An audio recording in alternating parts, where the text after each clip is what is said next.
Hey guys, Coach Cotton here from K's Academy. Going to go over one of our favorite drills called the anchored rock and roll. It's kind of a preface to our other drill called the rock and roll. We put it in specific order in our pre-throwing plyo routines to really try to go from the most constrained to least constrained and try to carry one drill into the next. So the basic premise of the anchored rock and roll drill is anchored. So regular rock and roll, we get tall, we get loaded, we get back, we follow through. The anchored rock and roll, our feet are not allowed to move from the ground. They're anchored to the ground. My heels can come up and I can roll my hips, so front hip into back hip, etc., but I cannot leave the spot. And so the premise again is we're really trying to teach ourselves how to transfer energy. Guys who don't do a very good job of holding the rubber, so to speak, and really working on that lead knee extension, you'll see them kind of drift through that knee or kind of slide. Our hips is a term I use a lot. They'll kind of slide through their hips instead of rotate into that front leg. If they rotate into that fixed front femur, you'll see them being able to kind of like get to that toe and roll and hold the back leg. And if they don't, what you'll see them is they'll kind of like slide and get quad dominant and push, and they'll really have a hard time holding that rubber. So the idea of the anchored rock and roll is to say, all right, if I get my upper body too far out in front of my arm, which we kind of call like walking away from your arm, but if I get too far out in front and my arm starts to drag, it's really hard for me to maintain contact, which is bad transfer of energy. So the longer I can stay in contact with that rubber into release, obviously the better.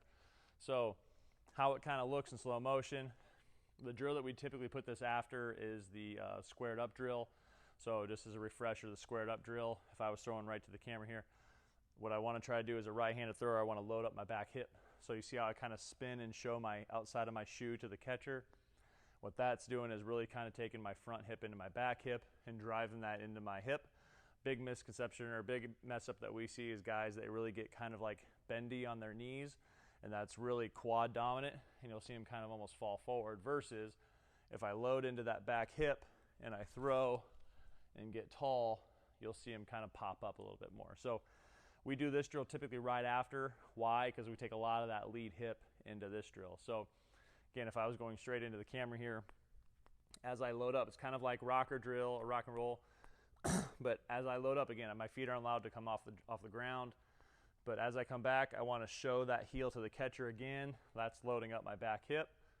And then as I'm ready to throw, as I go ahead and get into my arm slot and my glove tuck and I go to throw, the idea is to get strong on that front leg. Sometimes I'll use like that claw back coaching cue, and to really try to hold the rubber or hold the ground. And if I get too far, if my head gets too far out in front and my knee's too squishy, it's really hard for me to hold that rubber.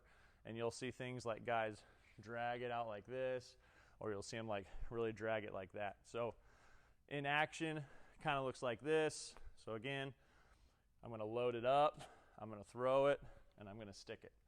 So here we go. Show the front heel. And again, trying to hold the back side. And as I throw and I get strong on my front leg, that creates extension.